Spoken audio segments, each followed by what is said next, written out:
जय भीम, नमस्कार। मैं हूं अशोक दास। आप देख रहे हैं दलित दस्तक। रिजर्वेशन को लेकर सुप्रीम कोर्ट ने एक बड़ा फैसला सुना है।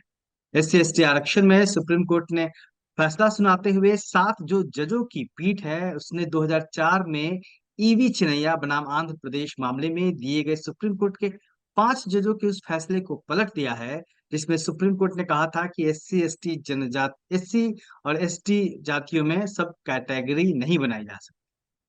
फैसला सुनाने वाले 7 सदस्यीय पीठ में chief justice DY Chandrachud, justice Manoj Mishra, justice Bela M Tripathi, justice B R Gavai, justice Vikram Nath, justice Pankaj Mittal और जस्टिस एस सी शर्मा शामिल रहे। पीठ ने जो ये फैसला सुनाया वह 6-1 के बहुमत से फैसला सुनाया है। सुप्रीम कोर्ट के इस फैसले के बाद अनुसूचित जाति, अनुसूचित जनजाति के अंदर भी कई वर्ग बनाए जा सकेंगे और ऐसे में राज्य सरकारें एससी और एसटी को के अंदर आने वाले किसी भी एक वर्ग को ज्यादा आरक्षण का लाभ दे सकेंगी, ऐसा माना जा रहा है। इस फैसले के सामने आने के बाद तमाम तरह की चर्चाएं शुरू हो गई हैं और चर्चाओं के साथ साथ कई तरह की आशंकाएं भी जताई जा रही हैं। जो सोशल एक्टिविस्ट हैं, जो दलित एक्टिविस्ट हैं, वो कई तरह के सवाल उठा रहे हैं। हमारे साथ हैं डॉक्टर सतीश प्रकाश जी, जो एक्टिविस्ट हैं। सतीश जी, ये बड़ा फैसला है सुप्रीम कोर्ट का। किस तरीके से आप देख रहे हैं इस फैसले के मायने क्या है? नहीं, देखिए दास साहब, भारत में आरक्षण को लेकर के तमाम संवैधानिक संस्थाएं हों या सरकार हो, उनके नजरिए को लेकर के आमतौर पर जो दलित है वो हमेशा आशंकित ही रहा है। और ये इसको आप न्यायिक हस्तक्षेप कह सकते हैं या न्यायिक हमला कह सकते हैं। आखिर क्यों? आरक्षण को लेकर के ही, स्पेशली अनुसूचित जाति जनजाति के आरक्षण को लेकर के जो न्यायिक व्यवस्था है वो बड़ा सख्त रूप में आती है। देखिए, इसमें कहीं ना कहीं इसके परिणाम क्या होंगे ये तो अभी समय बताएगा, लेकिन अभी अगर आप उसको सरसरी नजर से देखते हैं, अभी वो पूरा का पूरा डिसीजन मैंने भी नहीं पढ़ा है, लेकिन जैसा हम्म। आया है जहां तमाम संचार के जो माध्यम है, देखिए हम्म। कोई भी निर्णय अगर न्यायिक व्यवस्था की तरफ से आता है तो वो साक्ष्यों के आधार पर होता है। मुझे हम्म। नहीं लगता कि इस निर्णय के अंदर भारत सरकार ने या सरकारों के पास ऐसे कोई साक्ष्य हैं कि फला जाति की रिप्रेजेंटेशन ये है, उस जाति का रिप्रेजेंटेशन नहीं है। इस तरह के आंकड़े, चाहे वो जनगणना हो या कोई भी व्यवस्था हो, इस तरह के अलग अलग जातियों के आंकड़े शायद सरकार के पास भी नहीं है, और वो आंकड़े शायद यहाँ भी डिस्कस नहीं किए गए। तो बिना हम्म। एक कहावतों के आधार पर, एक बनी बनाई एक व्यवस्था के आधार पर, एक मानसिकता के आधार पर, इसमें कहीं कोई दो राय नहीं। ये आज बीजेपी के तमाम जो संगठन है, जिसमें आरएसएस भी है, आरएसएस की पहले दिन से ये मांग रही है कि जो हम्म। अनुसूचित जाति जनजातियों का जो आरक्षण है उसमें अलग अलग जातियों का अलग अलग व्यवस्था है। देखिए, हम्म। आरक्षण कोई गरीबी उन्मूलन कार्यक्रम नहीं है। हम्म। सामाजिक न्याय की व्यवस्था में आरक्षण एक बहुत कारगर उपाय बना है। लोगों की आर्थिक स्थिति में परिवर्तन करने के लिए सरकार के पास बाकी और बहुत सारे कार्यक्रम हैं। सिर्फ जी। आरक्षण से ही आप गरीबी दूर करेंगे या आरक्षण से ही आप लोगों की आर्थिक जीवन में परिवर्तन लाएंगे, ऐसा मेरा नहीं मानना। और देखिए, एक जी। चीज मैं जरूर कहूंगा कि आप आरक्षण को लेकर के अगर आप सरसरी नजर देखते हैं, तो जब देश आजाद हुआ तो अनुसूचित जाति जनजाति की तमाम जातियों के अंदर हम्म। बहुत कम पढ़े लिखे लोग थे, लगभग लगभग नगण्य थे। और उसी को आधार मानते हुए 70-72 तक जो सरकारें हैं, वो जो अनुसूचित जाति जनजातियों के पद रिक्त इसलिए रहे कि वो बार बार ये कहते रहे कि इन जातियों से आने वाले पढ़े लिखे लोगों की जो है हम्म। वो उपलब्धता बहुत कम है। जहां हम्म। उसको एनएफएस बोलते हैं, नॉट फॉर सुटेबल कहते नॉट फाउंड हैं, या सुटेबल, नॉट या। फॉर नॉट फाउंड सुटेबल जो है। इस तरह की बातें फिर आयोग के बाद में तमाम जो आरक्षण वाले लोग हैं उनके अंदर एक जागरूकता आई, एजुकेशन की तरफ लोग नए नए जी। गए, और लगभग लगभग 90 के दशक तक आते आते आरक्षण हम्म। आज भी भारत में कंप्लीट नहीं है। हम्म। आरक्षण आज भी भारत में कंप्लीट नहीं है। और वर्तमान केंद्र सरकार की जो मंत्री है अनुप्रिया पटेल, वो उत्तर प्रदेश सरकार को अभी 4 दिन पहले या एक मुश्किल से 10-15 जी। दिन पहले एक चिट्ठी लिखती है कि वहां उत्तर प्रदेश सरकार ने पिछड़ी जाति की कुछ सीटों को कैंडिडेट उपलब्ध होने के बावजूद भी, आपने कहा हम्म। कि वहां एनएफएस लगा दिया आपने।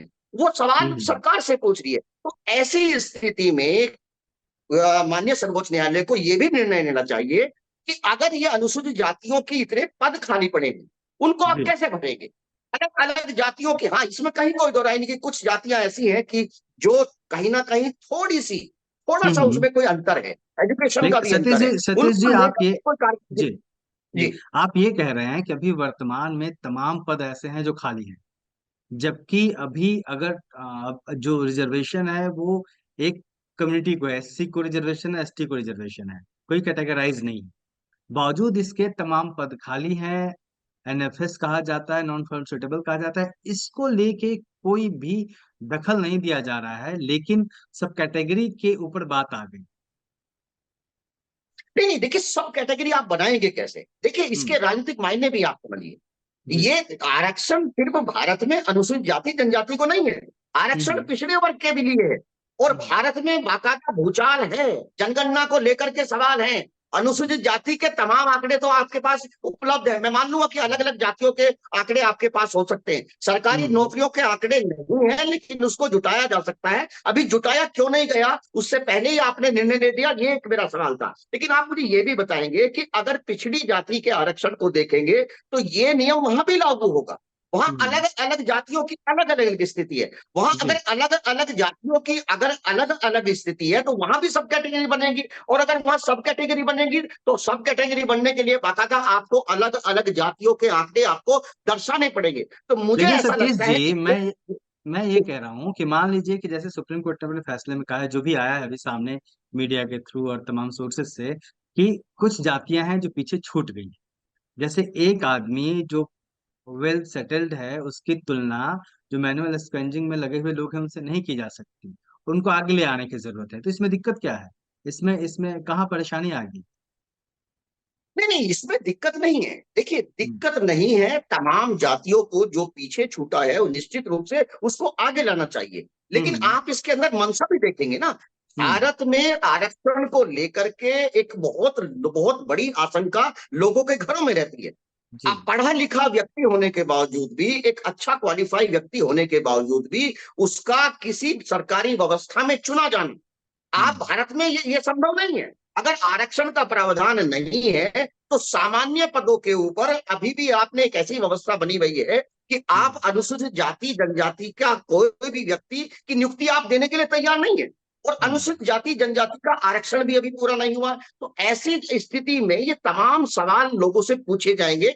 एक बात मैं जरूर कहूंगा कि जी। देखिए कहीं ना कहीं अब हम पिछले पिछले 10-15 साल से देख रहे हैं, अनुसूचित जाति जनजाति के आरक्षण को पूरा ना करके उसी के ऊपर सवाल खड़ा किया जा रहा है। जैसे हम्म। SC/ST एक्ट को लेकर के माननीय सर्वोच्च न्यायालय की एक टिप्पणी रही और उसमें हम्म। बाकायदा उन्होंने ये कहा कि 90% अनुसूचित जाति जनजाति के जो उत्पीड़न के केस है वो हम्म। कहीं ना कहीं बाद में झूठे साबित होते हैं, लेकिन उसके पीछे की पृष्ठभूमि उन्होंने नहीं देखी। अनुसूचित जाति जनजाति से पीड़ित कोई भी व्यक्ति आता है वो इतने बड़े सामाजिक दबाव में रहता है, वो ऐसी व्यवस्था में रहता है कि गारे वगारे उसके ऊपर अत्याचार करने वाला व्यक्ति उसके ऊपर इतना दबाव डाल देता है कि उसको हम्म। मुकदमा वापस करने के लिए कहीं ना कहीं मजबूर मजबूर होना होना पड़ता पड़ता है। है। ये खामी अनुसूचित जाति जनजाति की नहीं है, ये खामी है हम्म। सिस्टम की। माननीय सिस्टम की। सर्वोच्च न्यायालय को सिस्टम से ये पूछना चाहिए, उस व्यवस्था से हम्म। पूछना चाहिए, सरकारों हाँ। से ये पूछना चाहिए कि इस देश के इतने दिनों की आजादी के बावजूद भी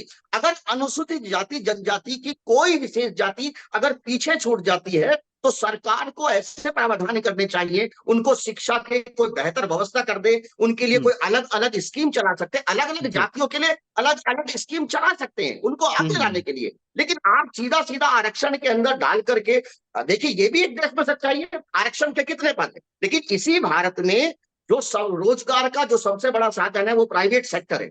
अभी भी हम्म। भारत में प्राइवेट सेक्टर में अनुसूचित जाति या पिछड़े वर्ग के लोगों का जो रिप्रेजेंटेशन है वो 2 से 3% है।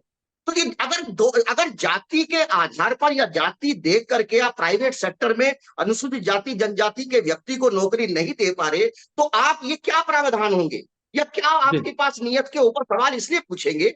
जी। जी। हाँ सतीश जी, तो एक सवाल यह भी है कि क्या इससे जो SC ST कम्युनिटी है उसके भीतर की जो एक एकता है, कहीं ना कहीं तमाम मुद्दों पे, रिजर्वेशन के मुद्दे पे हो, SC ST एक्ट के मुद्दे पे हो, बाबा साहब डॉक्टर अम्बेडकर के नाम पे हो, क्या उस एकता को भी खतरा हो सकता है? क्योंकि इसके तमाम राजनीतिक दल अपने अपने तरीके से इसको परिभाषित करेंगे और समझाने की कोशिश करेंगे।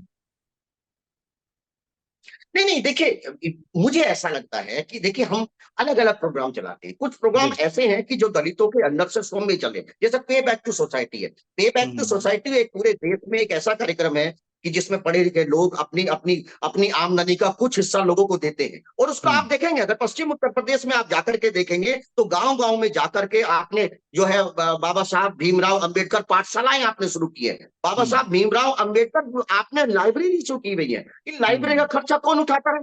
अब मजदूर आदमी के पास तो पैसा नहीं आएगा ना। तो ये पैसा कहीं ना कहीं एक ऐसा वर्ग जो नौकरी पा गया है, जिसको लगता है कि आरक्षण के पाने से उसको नौकरी मिली है, तो निश्चित रूप हम्म। से वो अपनी आमदनी का कुछ ना कुछ हिस्सा सरकार से नहीं लेता। वो सरकार से कोई हम्म। एनजीओ नहीं चला रही, अपने अपने अपनी हिस्सेदारी तय करते हैं। तो मुझे ऐसा लगता है कि कहीं ना कहीं सरकारों की के संचय भी है।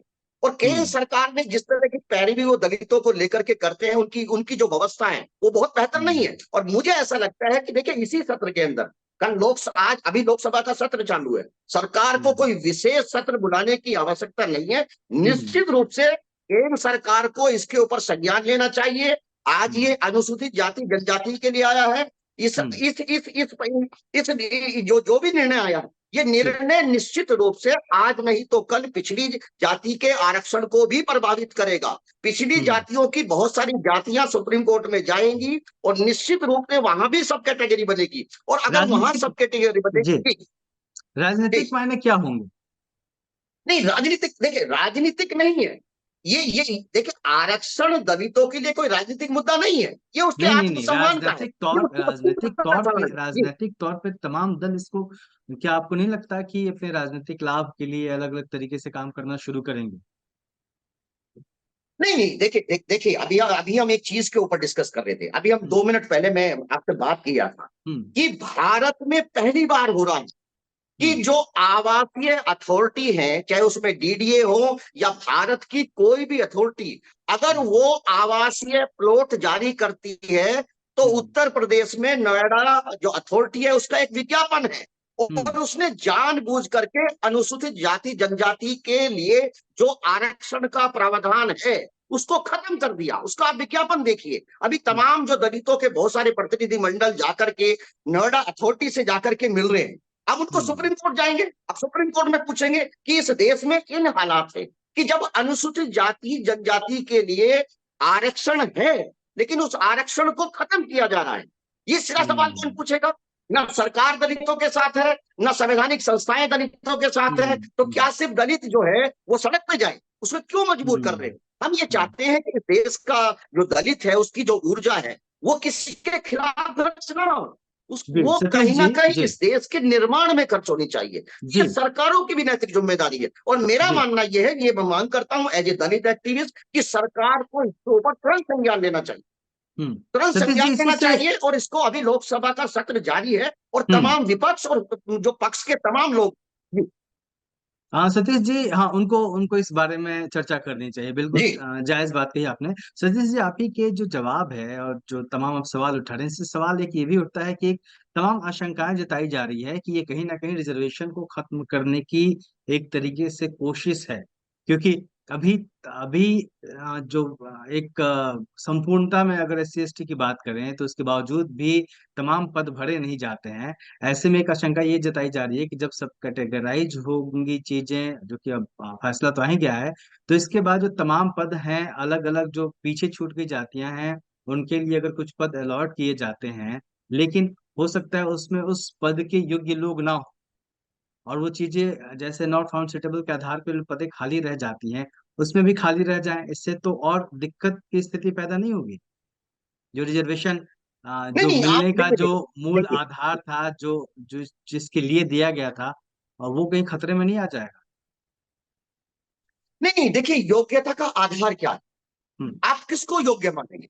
एक व्यक्ति जो पढ़ लिख करके आता है, देखिए दलितों के आरक्षण को लेकर के प्रावधान आप देखिए किस तरह की आशंकाएं चलती हैं कि अगर कोई व्यक्ति आरक्षण से पाकर के मेडिकल की पढ़ाई करता है तो जो हम्म। एंट्रेंस है, जो प्रवेश है, वहां उसको आरक्षण दिया जाता है।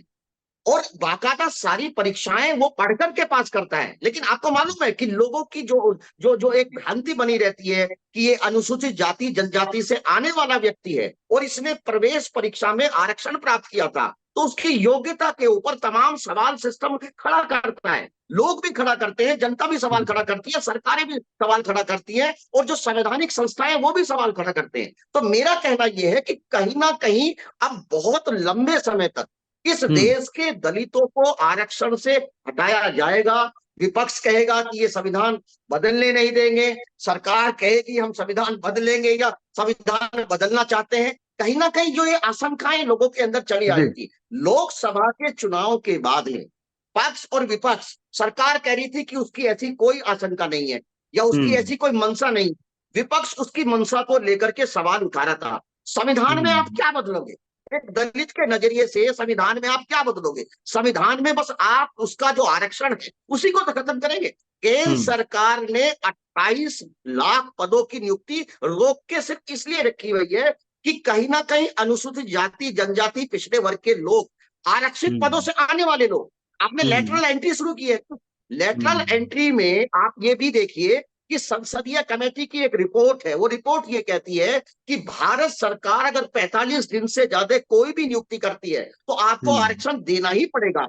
लेकिन माननीय देश के प्रधानमंत्री जी नरेंद्र मोदी जी एक नई स्कीम लेकर के आते हैं, लेटरल एंट्री लाते हैं, एक एक एक एक, एक, एक बिना परीक्षा के एक एक एक चुने हुए लोगों को, अलग अलग इंडस्ट्री के लोगों को वहां आरक्षण नहीं है, वहां कोई आरक्षण नहीं है क्योंकि वो योग्य है। आपने मान लिया कि जो उस सिस्टम से निकल के आता है, जो जातीय व्यवस्था से निकल के आता है, तो वो स्वतः योग्य ही होगा। यही हम्म। मनुस्मृति है, जी। यही जातिवाद है, यही धार्मिक उन्माद है। एक चीज और छोटी सी बता दूं कि देखिए चीजें इतना आसानी से नहीं जाने वाली। ये बाबा साहब के अनुयायी लोग हैं, ये हम्म। अंबेडकरवादी लोग हैं। मैं ये चाहता हूं कि उनको उनके उनकी जो ऊर्जा का जो उपयोग है वो किसी हम्म। के खिलाफ ना हो, वो जन आंदोलन की तरफ ना जाए। उनको जी। कहीं ना कहीं सरकारों को उनको देखना चाहिए, उनकी हिस्सेदारी को नहीं मानना चाहिए। और आरक्षण दे करके आप देश की गुणवत्ता नहीं घटा रहे। अगर आपको हम्म। आरक्षण के बारे में ही सीखना है तो आप अमेरिका का पूंजीवादी मॉडल के अंदर भी डाइवर्सिटी हम्म। लागू है, वहां हम्म। आरक्षण लागू है। वहां कहीं ना कहीं आपने अलग अलग संप्रदाय के लोगों को, ब्लैक्स के लिए आपने अलग से एक प्रावधान किया है। तो अगर अमेरिका अपने लोगों को आरक्षण देकर के इतना आगे बढ़ सकता है तो ये हम्म। भ्रम फैलाने की आवश्यकता भारत में नहीं होनी चाहिए। आरक्षण को हम्म। लेकर के इस तरह जी। की भ्रांति नहीं होनी चाहिए। मैं केंद्र सरकार से सीधी सीधी ये मांग करना चाहता हूं कि हम्म। ये वर्तमान लोकसभा सत्र के अंदर ही इस हम्म। कंफ्यूजन की जो स्थिति है, लोगों के अंदर जो आशंकाओं का माहौल पनपा है, हम्म। इसके ऊपर तुरंत संज्ञान लेना।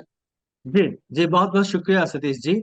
निश्चित तौर पे अभी फैसला आया है आज ही, और तमाम तरह के इसमें आशंकाएं उठ रही हैं, तमाम तरीके का डिटेल्स अभी आने बाकी हैं, तो देखना होगा कि और क्या क्या डिटेल्स आते हैं, और तब जाके एक समझा जा सकेगा कि इसके मायने क्या हैं। बहुत बहुत शुक्रिया सतीश जी। तो देखते रहिए दिल्ली दस्तक, और हमारे चैनल को सब्सक्राइब करिए, लाइक करिए, शेयर करिए। जय हिंद।